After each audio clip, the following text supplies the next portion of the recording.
Ladies and gentlemen, welcome to Thursday Night Frights. This is Alan. I am your host, and sitting next to me is, as always, is our co-host and great friend Chris. How was your week, sir?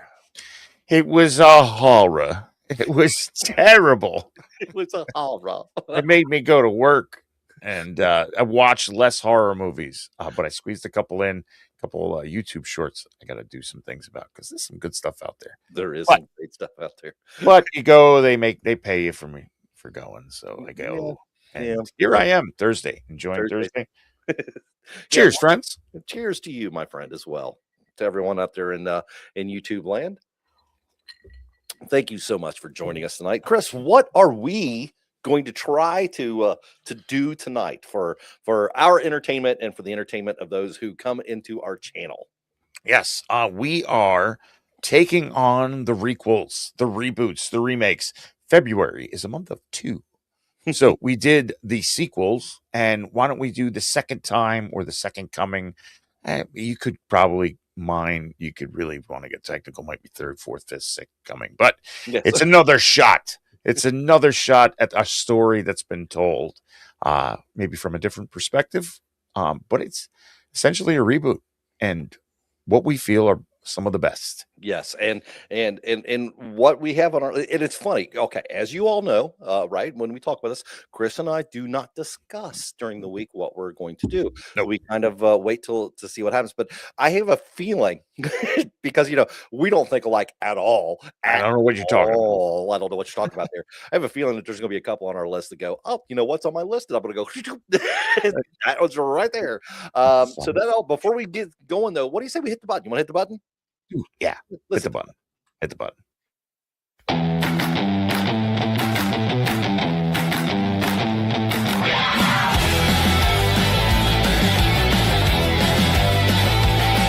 Tune in, turn down the lights. It's time for Thursday Night Frights. We're here to be your guide through horror, thrills, and schlocky slides. Thursday night, feel the scare. Horror talk beyond compare. They'll roast, they'll toast, they'll recommend what's creepy, what's scary, they horror friends. From slashers to ghosts, they've seen it all. Monsters and mayhem, they'll make the call. Is it a scream or a total flop? They'll tell you what's hot and what's pure schlock.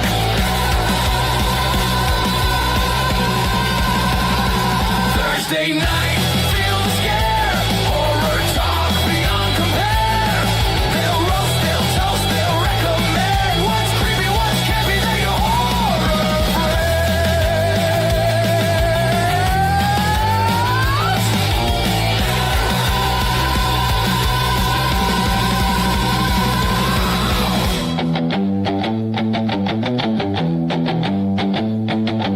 We lift a drink and toast to you. The talking dead know what to do. With laughs and chills, they'll set the tone. Thursday nights, you're welcome home. So join the fright, don't miss the show. Alan and Chris are here, ready to go. They'll roast, they'll toast, they'll recommend what's creepy, what's campy, they horror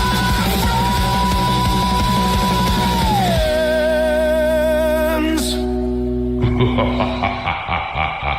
Thursday night, feel the scare. Horror talk beyond. Every single time. I tell you, one of these times I'm not going to say anything. I'm just going to plug us in the background where you can see. Yeah, us. I'm not dancing. Because You're dancing. we're both over here just making our head, dancing and snapping and just laughing and cutting up. Anyway, ladies and gentlemen, again, thank you so much for joining us tonight on Thursday Night Frights. We are so happy to be here. We're talking requels. We're talking redos tonight, and and Chris, I tell you, I started last week. Guess whose turn it is this week to start off our show? First of all, I want to say, Gilbert, thanks for stopping Oh, in. absolutely. You chose the best of us all. Obviously, John Carpenter's a thing. I knew that was I knew that was his too because I've heard him say it before. That's the only reason I said that. The best, But absolutely the best, without a doubt. indeed. Um, man, this was hard. I think I started off. Well, I see when I had the giant list, and you were like, we talked, let's split it apart. We'll do Mhm. 2 parts. It was cool. So we went from like 30 to 40 to about 15 Yes. hardcore. And I didn't really go back to this because I was working through the weekend. So it was rough coming on Tuesday to look at I had a dozen. And you made a video, and we're going to share a video because there's too many to name here, man. And we're not ranking them. We're just taking, for me anyway, personally, I'm taking 3 that I think you should watch. I think they were Yes, good redos. I agree. There's some great ones out there. There's some bad ones out there There's too. some real bad ones. And There's we'll probably discuss those a little bit as well. just because you can doesn't mean you should. Exactly. Hey, it's just like my wife and I have talked about many times when it comes to yoga pants in public. Just because you can doesn't necessarily mean that you should. Right. Just saying. You do you, boo. Mm-hmm. Yep, absolutely, absolutely. So, Chris, give us one of yours. You should probably watch this. Okay, I'm throwing it out there because I hadn't even talked to my wonderful wife about this, Yeah. Lunar Girl, in the chat. And I chose this because I know she likes it. And of course, she's the first one out there saying, here's mine, Uh-huh. 1992's Bram Stoker's Dracula. Yeah. That made my final cut. We have stellar performances across the casting on this. Francis Ford Coppola, come on, man. Across? Sir Anthony Hopkins, Mhm. come on, man. Yeah. Gary Oldman. Oh, absolutely. Yes. Oh, Keanu Reeves played Keanu Reeves so well. Dude, no, that was Keanu Reeves we saw. Yeah, I know that's who that was because it was Keanu Reeves exactly Right. who we saw. I mean, new character, I guess. The love interest was Keanu Reeves. I love the guy. I love everything the guy does. I do too. And I do too. it sounds like he's an awesome dude, Keanu Reeves. Like, Yep. be that guy. From Absolutely. everything I hear, be that guy. But yeah, I'm gonna say that we had some great performances. Sir Anthony Hopkins kills it. Gary Oldman selling us the Count, as it were. This was a great movie. You can look past Keanu Reeves as a new character, if he had grown up after his great adventure. He himself has said that that's the one role that he wishes he had over. Yeah. And that's okay. And I'm with you. I'll be honest with you. Don't be mad at me, LG. This is not my favorite Dracula movie by any means. I know it is for a lot of people. Not mine. Not my favorite one. I actually have one of my favorites in here, as well. But this was a great redo of Dracula, of Bram Stoker's Dracula. Yes. Staying to that period piece, returning from the campaign of the Ottoman Empire, it's that Dracula. And it's fun. Anthony Hopkins, Gary Oldman, oh man, they were excellent in this movie. Great cast. It was extremely good cast. I'm with you. I love the movie. It wasn't, like I said, it wasn't my favorite Dracula movie. It wasn't my favorite vampire movie by any means. But I thought it was a very good remake. It took in more of the original story, the literature story for it. So yeah, I'm with you. Good remake. Really good remake. You can't argue with that at all. Right. Is it the best vampire movie? No, I will not give it that. I'm a Kiefer Sutherland fan, so yeah. He holds some weight there. But he does. He does. When it comes to the main lore of Dracula, this is a great redone for the early 90s to give us to those early 90s kids that saw this stuff too early. I agree. All right. So are you ready? I'm ready. What you got? Amityville Horror 2009 is Ooh. actually the superior of the movies because it finally admits that the Lutz family did not move into a haunted house. They moved into a full-on demonic possession timeshare. The original movie is so slow. You could get up, go to the kitchen, make a sandwich, come back, and James Borland would still be staring at the same red dotted eyes in the window, trying to solve it like it was a math problem. In 2005 version, it's like, nah, we're not doing 3 hours of moody Dutch angles. Let's watch Ryan Reynolds slowly turning into a murder dad in under 90 minutes. George Lutz in 1979 basically sleepwalks through possession like he's mildly annoyed, while Ryan Reynolds is selling unhinged like it's a Black Friday doorbuster. The remake also remembers that horror is allowed to be loud and stupid fun. Flying pig statues, glowing red eyes, get out, written in blood pudding, zero subtlety, maximum enjoyment. The original treats every creaky floorboard like it's a puzzle piece of boredom, and the remake respects your time. Let Ryan Reynolds go full. I'm not locked in here with you. You're locked in here with me. That is Amityville. Dude, 2000. yes. You nailed that right on the head, man. Just bang, tap thunk through that wood. That to me, honestly, I love when first time I saw the original Amityville. Loved this movie, right? It had all the atmosphere and all that stuff, but I'm not a fan of the cast. Right. I like Borland. He's good and he's sizable and good in most everything he's in. I cannot stand her at all. I didn't like her. I didn't like her in Superman. She's not an actress that I like, and it really was it took the word slow burn, which I like slow burns, and just made you go just to sleep. It's great. Okay, so growing up, I grew up in Nassau County, New York, on Long Island, which puts me roughly less than an hour from Amityville. So being in my early formative years before I hit double digits and I saw the original Amityville Horror, knowing that I lived really close to that place, well, shit. Oh, I'm sure. Yeah. It messed me up. So, and I liked the original. I liked the storyline. When we got Ryan Reynolds in this, and I was like, Ryan Reynolds, I don't know. Well, not only that, he was kind of unknown at the time. He wasn't blow up. We saw today. He was known as funny, he had those. So it was one of those, wasn't sure where he was going to go. And man, he killed in this role. And also, what is her name? I have to look this up because I got to be on this. Hold on a second here.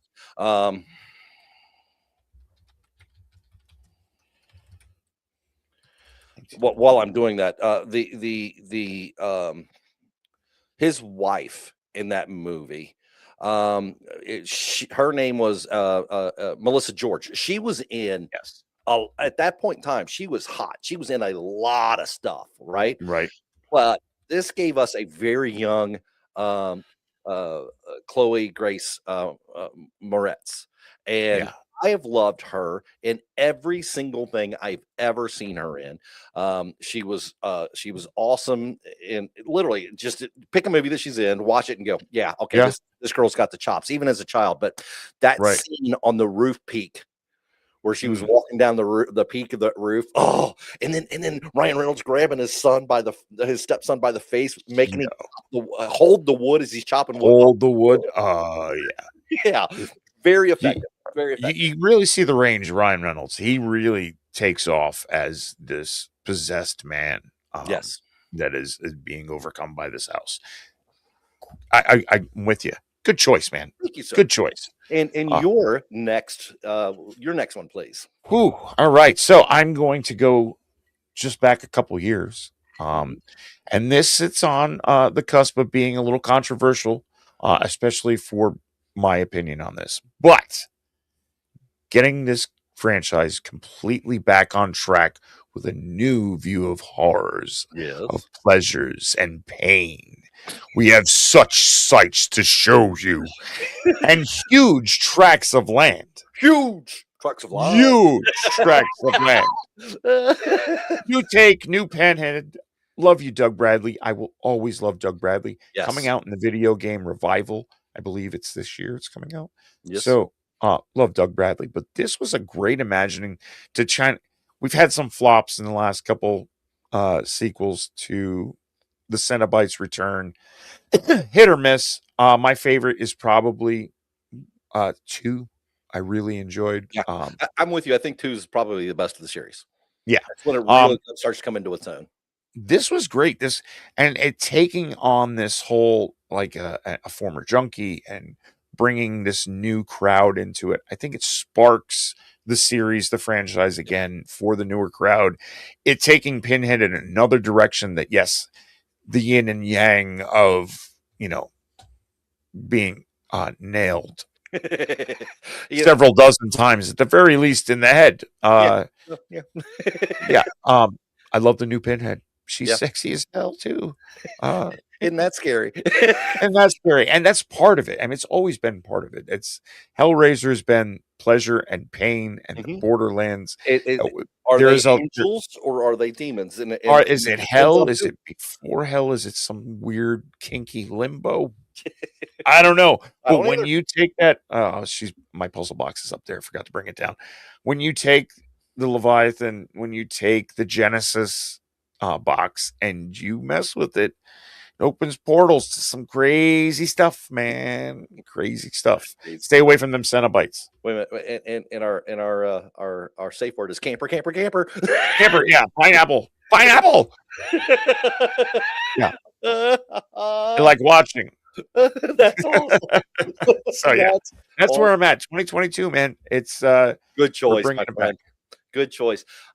So I'm with you on this. I will tell you that I did not care for the original Hellraiser when I saw it in the theaters. I thought it was a little it was strange. It was a little too much. It was a little whatever. But I think 2 is where it really started to develop into its story, come into its own. Yeah. And I agree with you. I think 2 was the best one.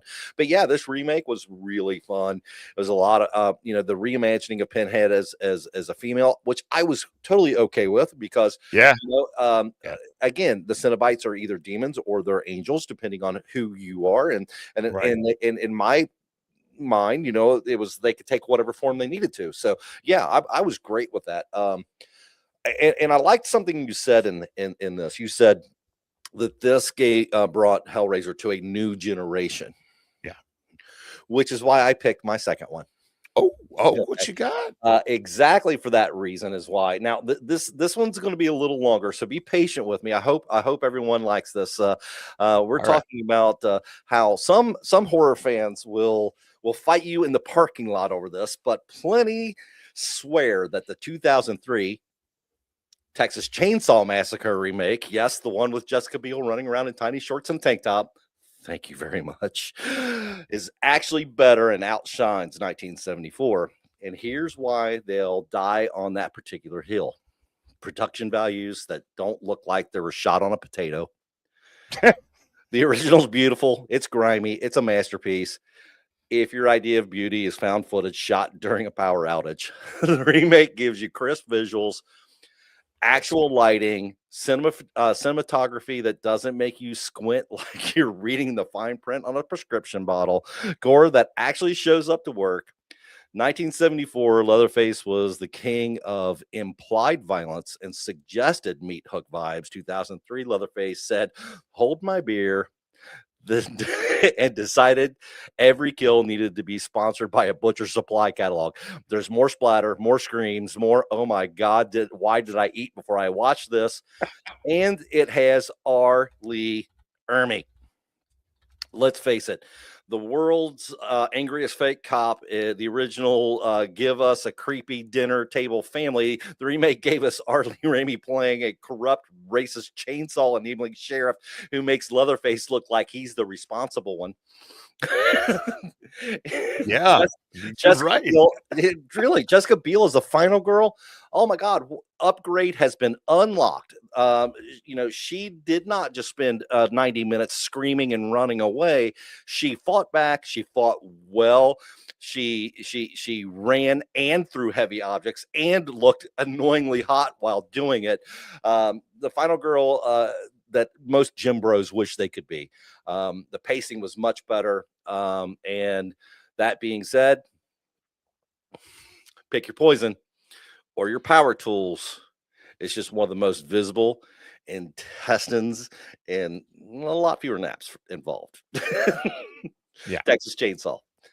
Um, You are right on. I writing notes about your whole thing when you said it. I was throwing them in my little pad here. Is one things to mention, and I am so happy you paused on that, and we got Arlie Ermy it was because great. it was the perfect role for him Mhm. to be this guy because he is the drill instructor, the guy that the old racist that served his country and went back home kind of guy. And You know what, it- Private? I like you, Private. You can come right, home at my sister. right, exactly. Uh, You could just see him coming into Leatherface's room. What the fuck is this? yeah, clean the Yeah. bathroom with a toothbrush. You know, Right. So hold my beer and my meat hook. Yeah, that was this was fun, and I loved the fact that I did tree work for a long time, so I know what chainsaws do. And the Mhm. Texas Chainsaw Massacre lets you picture, oh God, they cut trees down with people, and this is what happens. Mhm. And 2003 was like, let me show you all of the things that it does. Yeah, let me show you. Let me show you what you thought was was And, bad. and then we're gonna be like, you were wrong. It's worse. It's worse. Now, I'm going to be honest with you. I love the original. I do. Oh yeah, It, it, absolutely. it is the way it's filmed in that documentary style. It makes you almost feel dirty watching it, right? It's like you get done, you're like, I need to take a shower. It is a visceral experience, but the fact that they got John Larroquette, who did the voiceover on the first one, to do the voiceover on the second one, So right? great. It really did tie it together. And what, you know what, guys, agree with me or not, it was a great movie, and it brought Leatherface to a new New generation crowd, of man. horror fans. And you can actually trace back a lot of these 80s horror remakes to this movie. Yeah. It made a ton of money. I'll be honest with you. I remember I went to the theater and saw it, but I remember when I first heard it was coming out, I was like, "Oh, they don't. Why are they doing this? The original was Right. great, and I Right. was not disappointed at all. The beginning of the movie, which is a completely different movie than the end of the movie, Yeah. but the Oh way yeah. they treated the murder victim, the hitchhiking girl, when Yeah. she shot herself in the head, and they show the point of view where it scans back through the hole in her head. What a Yeah. great scene! What a great Yeah. scene! It was there was some good effects used in that movie. There was some. It breathed some new life. Another one sparks that whole thing for the millennial crowd Yep, for and towards. I mean, we're talking 20 some years now. absolutely. But Oh, yeah, to spark that for the new crowd to see it way too early. I mean, yeah, I look at what we watched way too early, and there was some good visceral stuff back yeah, in there the was. for 80s, especially the 80s slasher run. Yep. Lots of stuff to pull from. Coming through, and these movies built upon what scared the ever loving poo out of us. Yes. Has gone in a whole nother level. I mean, seeing some movies now way too young. Oh, that's Yeah, you're no. fuck, you It, gotta it, take and I a love the therapist. fact that like you said, they didn't, they in the original you see the hook, in this one you see him get hung on the hook, right? Oh yeah. But it's not as bad as the 2000s, early to mid 2000s, what a lot of people call torture porn, It keeps right? from It being did not get to stuffed that up. point. No, it keeps from being that with giving you that visceral, but not really sitting upon it. Yeah. So, Yep. but it's a wild ride. It's a Good read. wild, wild Good ride. call. Good Thank call. you. I appreciate that. Hey, you know, we have the movies that we wanted to talk about. There's a bunch of other ones that are really just Honorable mentions. I deleted off my list. Yeah. What do you say Yeah. we show some Let's- honorable mentions? Yeah, let's run some Let's do it. honorable mentions.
That's just fun at the end right there. It is. I really wanted to kind of highlight some of the ones that we watched and loved and just do there's a couple of them on there that I don't know if you've seen. Have you ever seen the movie Let Me In?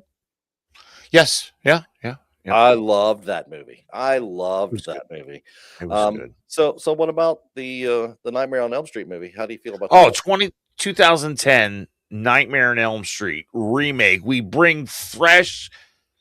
What the Shit. was that? No, I'm going to be honest. That being in the list is straight rage bait. It is. It is. I have a close friend of mine. His name's Dave. And Dave is just one of the greatest people on the planet. And he looked at me because I liked that. And I looked at him and said, "You have brain damage. I can help you. Please allow me to." And he's like, "Nope, I'm good." I love him Hey. anyway. But oh God, that movie. People like what they like, and you can like what you like. But taking Robert Englund's Freddy Krueger and mixing and matching him with no, I And- watch and- Dream Warriors. Way better Freddy Krueger. Oh, much better. And Way better. my good buddy Walter, he and I have been watching horror films together. As a matter of fact, we saw Hellraiser in a theater together when it first came out. We've been watching horror movies together for a long time, and he's a huge Freddy fan. And I asked him, I said flat out, I said, "What did you think?" And he said, he goes, "I went into it wanting to like it. I wanted to like it, because he's always loved Elm Street. So he's like, I wanted to love it so much, and I just couldn't." He says, "I don't know if it was just because the movie was so bad or if it was that Robert Englund wasn't in it anymore." And I said, "I think it was both." And he said, "Yeah, you're right, because that movie was shite." Yeah, it is. No good. And that's a great example of, just because you should or could doesn't mean you should. You should, exactly.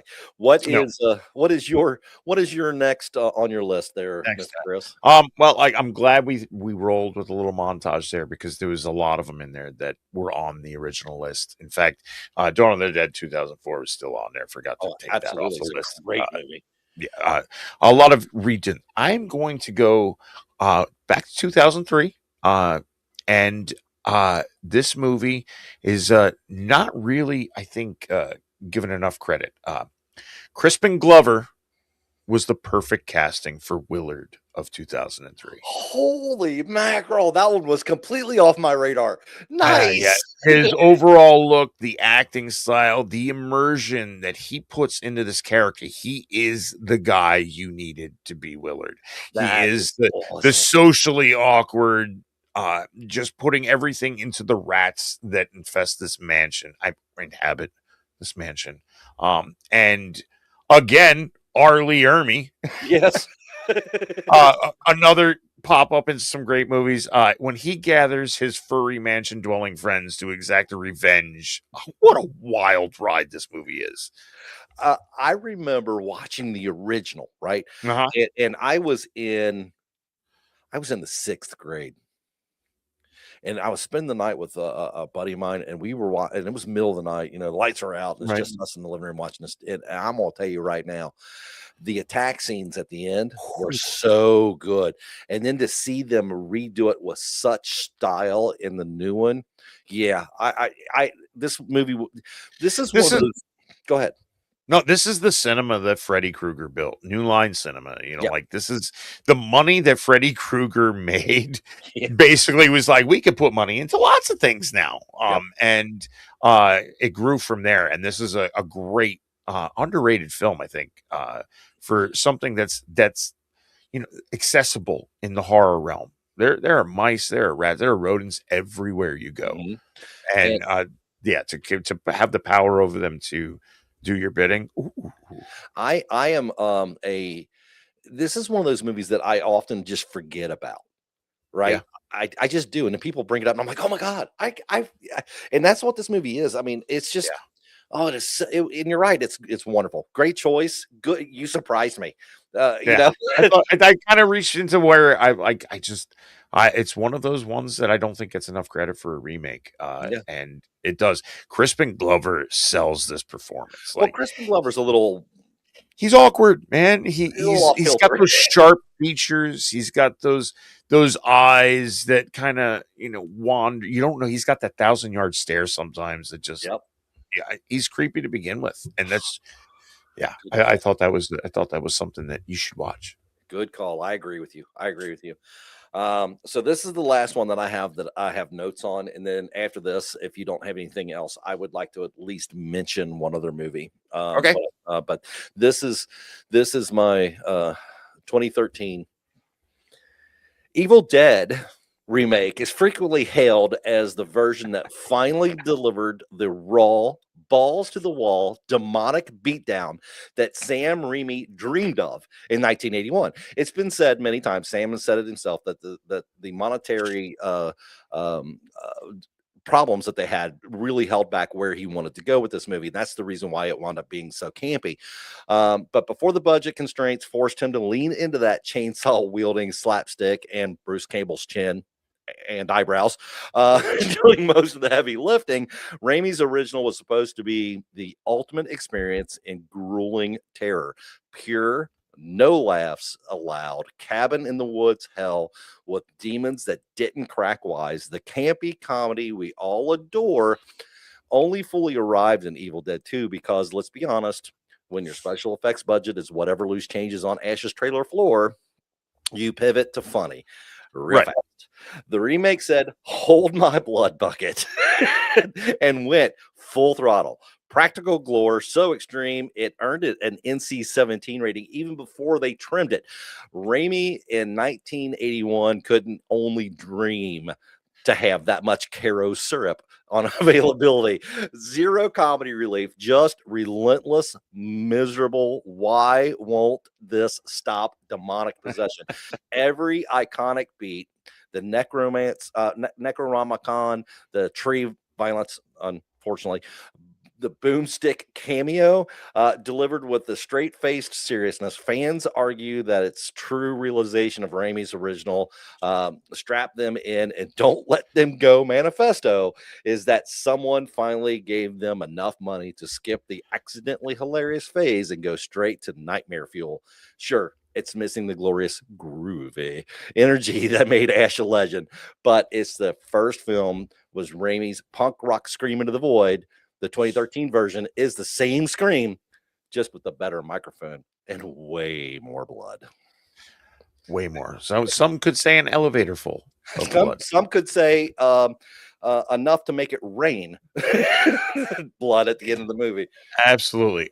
This is the one that I wasn't going to write much on because I knew you were going to pick. There's a reason why it is on our shit list. This movie, if you watch the review, I'll give you a second. Cool, you found it and you watched that. We love this movie. And this was great. This was another one of those like real infusion into the next generation to bring you into the universe of the Evil Dead. And because of that, we're going to have 2 to 3 sequels to that one. They're coming. I'm going to tell you the thing that I love about the new Evil Dead movies is the cold start. Yeah. It doesn't necessarily tie into fully into the rest of the movie, but it sets the tone. The beginning of this one with the barn and it was I don't want to go into detail because I mean it Yeah. was disturbing even for me. I was like, oh my god. Yeah. And Oh, then the beginning of Evil Dead Rise with the best title card reveal ever, right? oh, It right? sets the feel for the movies, and no, it's not better than the original. You'll never get past the original for me, but Yeah. man, it was close. And I don't remember her name, but the girl who starred as the main villain or the main character in this, the heroin addict, um, she was. I left this movie going, if she's the next Ash, Right. I'm okay with that. She was It's true. awesome. She was Oh, awesome in this. Um, it and was and good. that still pic that you still see of that with her face set sideways underneath the where the hatch in the floor is and the chain Yeah. on it. Every time I see it, I'm like, Oh, yeah. it gives me the chills. Great. Yeah, good call on this one. Yeah, this was great. This was a good movie. It putting Evil Dead on the map for anybody because going back to see these early movies, these movies are what influences everything you see now. Like it's great to see now with the technology and the technology in the practical nature of Yes. effects to be able to go back, reach back and say, okay, we're going to take this into the future. We're going to take this, your idea, and we can do all of these things.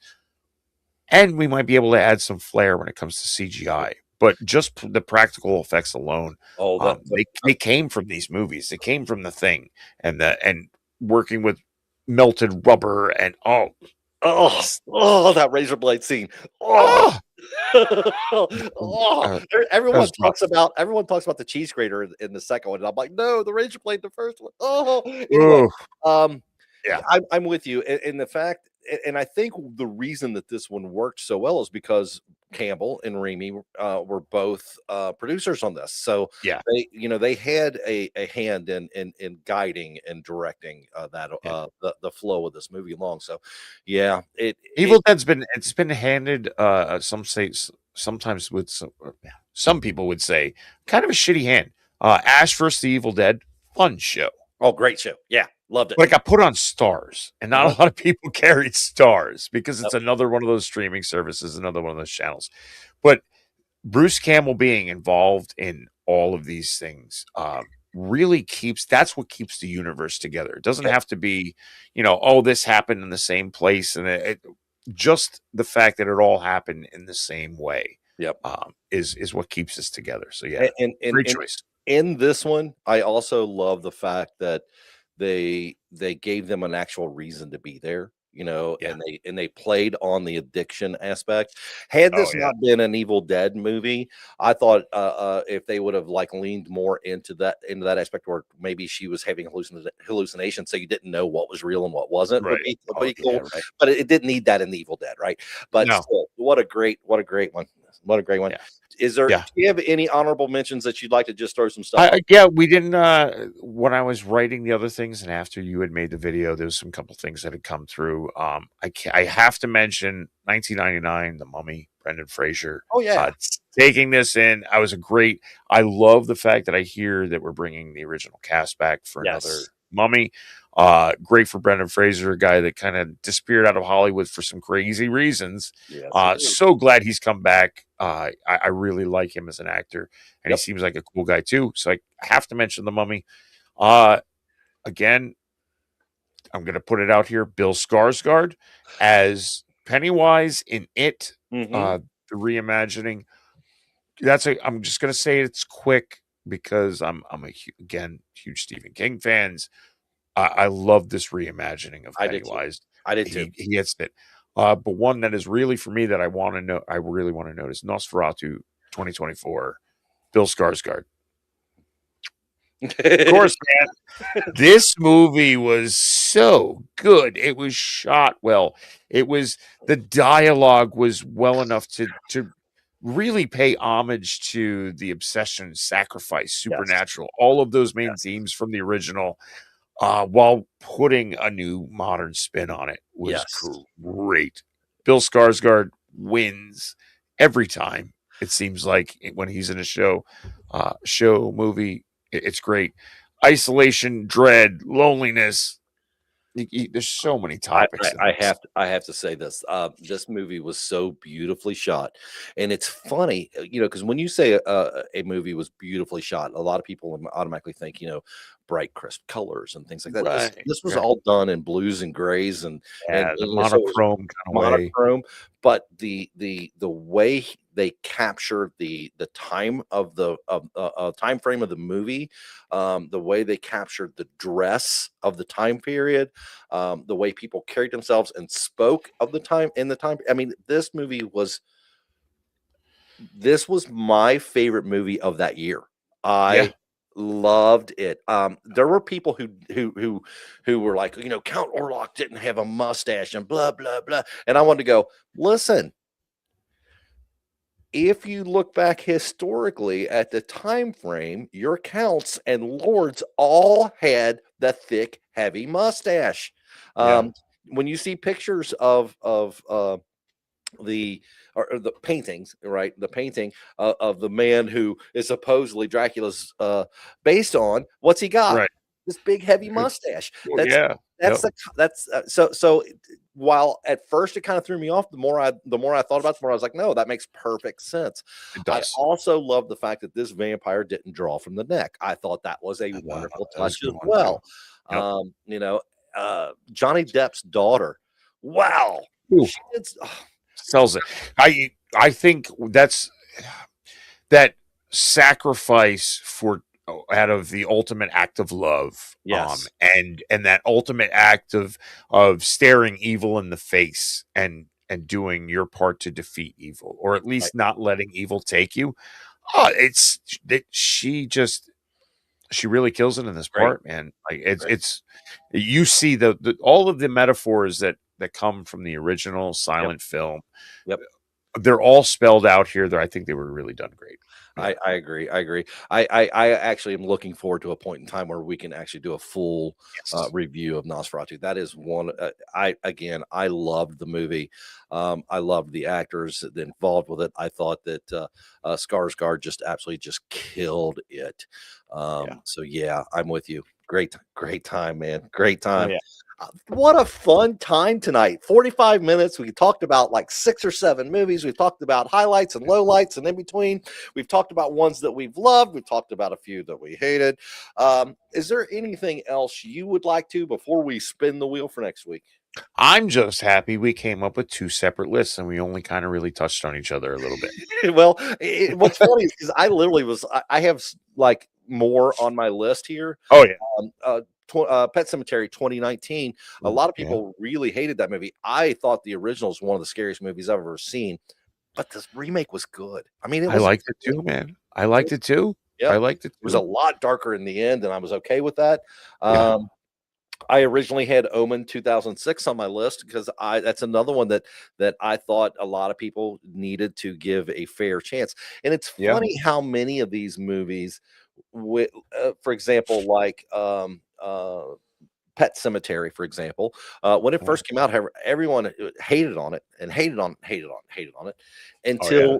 until they got to the point in time where it's like, you know what?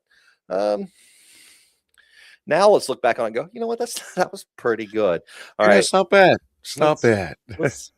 let's do this here. Let's go here. You want to?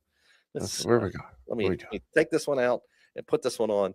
And all Oh, right. Gale So of Dreams. we're gonna spin the wheel to see what we gotta do next week. What do you think? We are coming into March. We're not marching with Cage. No. Although pretty We're going. tempting. We're It's going. pretty tempting.